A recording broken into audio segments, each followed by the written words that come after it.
আসসালামু আলাইকুম ভিউয়ার্স, আপনারা এখন যে ভিডিওটি দেখছেন এটি বাংলাদেশের ফিশিং ইতিহাসে অন্যতম স্মরণীয় একটা মুহূর্ত এবং বাংলাদেশের ফিশিং ভেসেলের ইতিহাসে স্বর্ণাক্ষরে লেখা থাকবে এই মুহূর্তটা বা এই দিনটার কথা।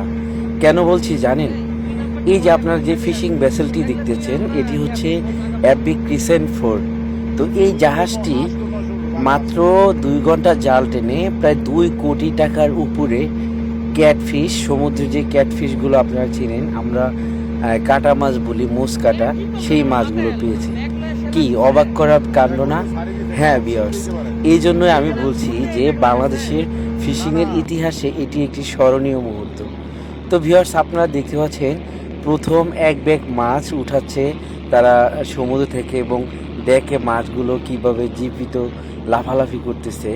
তো আমি যেই কথাটা বলছিলাম যে স্মরণীয় হয়ে থাকবে, আসলে এই ধরনের আরও অনেক মুহূর্ত বাংলাদেশের ফিশিংয়ের ইতিহাসে ঘটে গেছে অনেক আগে।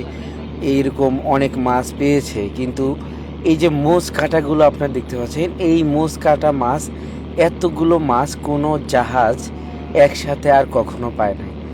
এখানে তারা 70 টনের উপরে মোষ কাটা মাছ মাত্র 1-2 ঘন্টা জাল টেনে এই জালের ভিতরে ঢুকেছে। এই যে আপনারা জালের ভিতরে দেখতে পাচ্ছেন না, এগুলো সব মাছ। আর সব থেকে বড় কথা হচ্ছে এই মাছগুলো জীবিত এবং এই মাছগুলো 3টা কাঁটা থাকে, শক্ত কাঁটা, যে কাঁটাগুলো একটু শরীরে বিঁধলে বা মানুষের শরীরে ঢুকে গেলে কিন্তু সে মারাত্মক ইনজুরি হওয়ার সম্ভাবনা আছে। আর জীবিত হওয়ার কারণে সবগুলো মাছ জাহাজে উঠাতে অনেক সময় লাগছে। মানে কি বলবো, একদিন এক রাতের মতো লেগেছে শুধু এই মাছগুলো সমুদ্র থেকে উঠতে। সুবহান আল্লাহ, সুবহান আল্লাহ। দেখুন ভিউয়ার্স, মহান আল্লাহ তাআলার অসীম নেয়ামত, কি সুন্দর সৃষ্টি আমাদের জন্য তিনি এই গভীর সমুদ্রে রেখেছেন, আর এতগুলো মানুষের রিজিক। আসলে এটা ভাবলে না শরীরের গা লোম দাঁড়িয়ে যায়।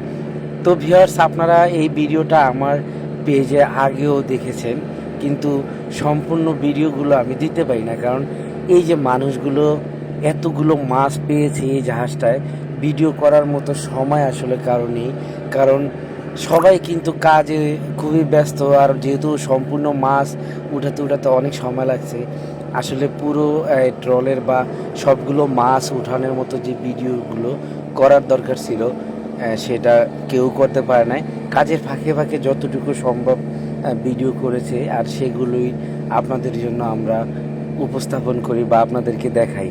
তো এত মাছ একসাথে এর আগে কে কে দেখেছেন অবশ্যই কমেন্ট করে জানিয়ে দিবেন।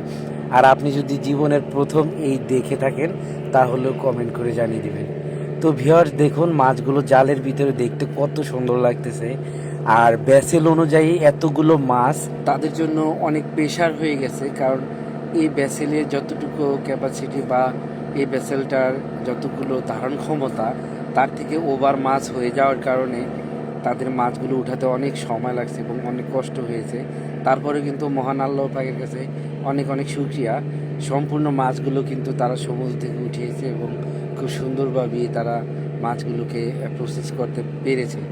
তো দর্শক, এই জন্যই আমি বলেছিলাম যে বাংলাদেশের ফিশিং ভেসেলের ইতিহাসে এটি একটি স্মরণীয় দিন। তো সবাই ভালো থাকবেন। আসসালামু আলাইকুম।